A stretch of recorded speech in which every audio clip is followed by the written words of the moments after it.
ज़रूरी नहीं है कि आप फुल कढ़ाई कर लें, उसी में फ्राइज़ तल सकते हैं। अगर आप तेल कम यूज़ करना चाहते हैं तो इस तरह से आप भी फ्राइज़ बना सकते हैं एंड इससे क्रिस्पी भी बनते हैं।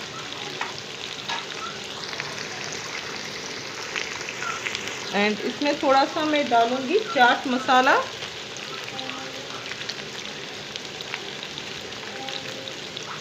थोड़ा सा ही डालूँगी ताकि इसमें अंदर भी जस्ट हो जाए।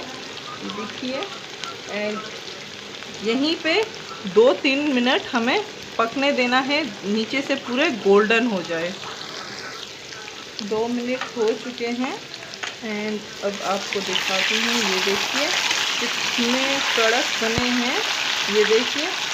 इससे आपके क्रिस्पी भी हो जाएंगे एंड रूम टेम्परेचर पे जब भी आप इसको रखेंगी तो आपके नरम नहीं होंगे।